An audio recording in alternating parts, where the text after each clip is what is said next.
மருத்துவ உலகிற்கும் அறிவியல் உலகிற்கும் சமய உலகிற்கும் இவர்கள் பாடல்கள் வழியாக பல கருத்துக்களை முன்வைத்திருக்கிறார்கள், பல ஞானத்தை தந்திருக்கிறார்கள். அப்படிப்பட்ட சித்தர்கள் ஒரு இறைவனை வணங்கினார்கள் என்றால் அவர்தான் சித்தர்களுக்கெல்லாம் சித்தர். சொல்ல போனால் சித்தர்களிலேயே முதல் சித்தர் என்று சொல்லப்படும் சிவபெருமான்.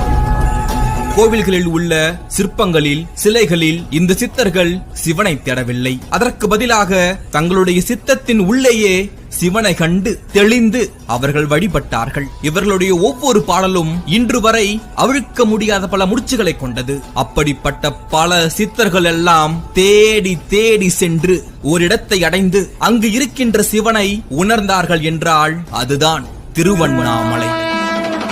இந்த உலகத்தை கட்டுப்படுத்தும் பஞ்சபூதங்களாக இருக்கும் நிலம், நீர், நெருப்பு, காற்று, ஆகாயம் ஆகிய ஐந்திற்கும் நம் தென்னிந்தியாவில் நம் முன்னோர்கள் கோவில்களை அமைத்திருக்கிறார்கள். அதில் நெருப்பை மையப்படுத்தும் அந்த நெருப்பு தலமாக, அக்னி தலமாக பல ஆயிரம் வருடங்களாக என்று நிலைத்து நிற்கும் அந்த திருவண்ணாமலையில் உள்ள அந்த அண்ணாமலையாரின்